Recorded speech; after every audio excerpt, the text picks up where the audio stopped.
2009, I spanked one of my kids, right? Somebody called protective services on me. They came and shut our daycare down and took the kids out the house. So my son went to live with his mom in Atlanta. My daughters went to live with their mom in Alabama. It was a tough time. Charges ended up getting dropped and all that, but the judge basically took all the kids out the house to investigate. So after he dropped all charges, he said, yeah, just go and get your kids.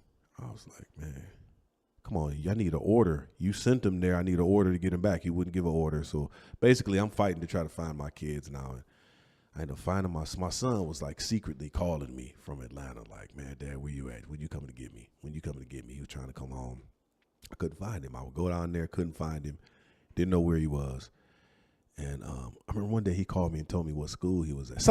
He called me and told me what school he was at.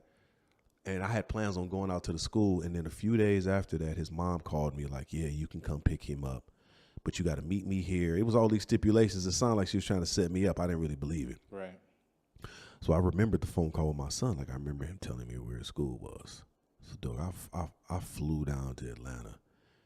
And because it was an interstate battle, it was like she basically took my son to Georgia and then filed paperwork that I had abandoned him.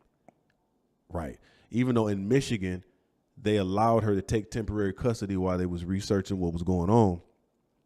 What she did is she went down and said, oh, I've had my son for weeks. I don't know where his father was at. She didn't tell him about the Michigan case. So she filed abandonment charges. So basically, it was an interstate battle going on. So when I flew down there, I went to his school, and I was like, yeah, I'm just here to see Charlie. You know what I'm saying? I want him to come down and, you know, blah, blah, blah. And they sent him to the office. And when I seen him coming to the office, I think I just ran out the office and grabbed him and then ran to the car. I jump in the car. The teacher's like, no, no, no. My son's laughing. He's laughing because he's seeing the teacher running. She got a horrible run. She don't have the body type to run. You know what I'm saying? So we jump in the car. She's not built for this, Charlie. She's not built for this. We running. We ain't even running. We slow jogging away from her. We slow jogging away from her. He Brisk laughing. walking away. Yeah, it was just a brisk two-step to the car. We jump in the car, man. Shout out to my Aunt Lori. She was there with me. And we jump in the car. She was just like, oh, my God, what are you doing? I said, go, drive. I'm telling her to hit the gas pedal, but there's people in front of her. She was like, I can't hit the people. I'm like, go around them. She stabs on it. She's such a soldier. She stabbed on it. I'm looking back at Charlie like, yeah, I got you. F the system, blah, blah, blah. Boy, man, I don't know. It was so fast. It was helicopters above us, and we got surrounded by the police. So you got 5 stars, full GTA 5 stars. Oh, I got full GTA 5 stars. Like, damn, we got to turn around. They on the speaker. Turn around and go back to the school. My auntie looking at me like, nigga, why you didn't tell me you was going to do this bullshit? Why you put me in there? I saw the look on her face. We go back to the school, and I tell them what's going on. I'm like, look, man, I'm in this interstate battle. I'm just tired. I got custody of my son. Here's the paperwork. But he was, you know what he asked for? He asked for what I asked the judge for. He said, do you have an order that says you can come down here and get them? I said, no, the judge wouldn't give me one. He was like, so let me call the mom. He called the mom. Make a long story short, I had to leave him there. He's like, until you get this interstate issue handled, he said, because she filed paperwork that you abandoned him here. And I'm like, really? But I got custody. He said, it's an interstate battle. You got to hire a lawyer. I'm sorry. She wouldn't let him go. And I'm watching my dude cry. You know what I'm saying? I got to send him back home. I got to go home. I'm in tears. I'm mad at the motherfucker. But make a long story short, I ended up hiring an attorney. This Polish lady. She was a pit bull, bro. So she basically contacts Atlanta.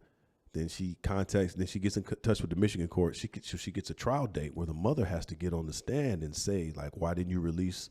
What's this? Make a long story short, this lady she was a pit bull. She was like, only thing I'm going to do is get her to show her character on the stand in front of the judge. That's all I'm going to do. Just sit back and watch.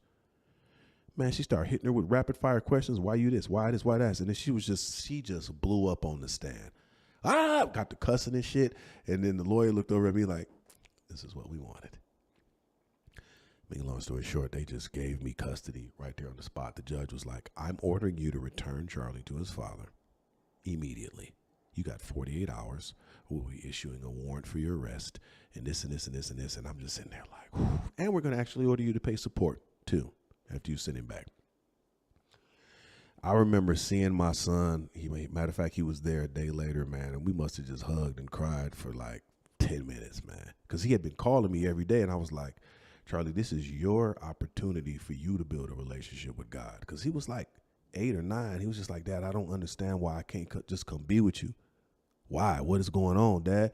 Why you can't just come get me? And it was breaking my heart. I was like, son, you have to talk to God right now and tell him what it is you want.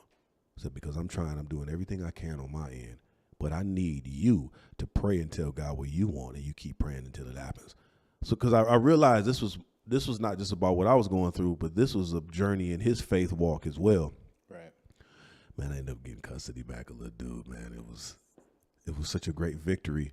When you go through those victories, especially when you have kids by somebody, and at one point y'all was cool, and now y'all beefing, and then this person's throwing the kids in the middle. It's so painful to a father, but it's really unfortunate for the child when a mom is not emotionally strong enough to just be there for their child and not take the bullshit between the two parents. Even if a man is doing it, like, you never put the kids in the middle, dog. Never. So if you're doing that shit, cut it out. If you're putting your kids in the middle of your domestic situation with your spouse, your significant other, just realize that child is going to grow up one day, and you do not want a child that's going to grow up and resent you or deal with other issues because you're putting this child in the middle because you can't control your emotions. Cut it out.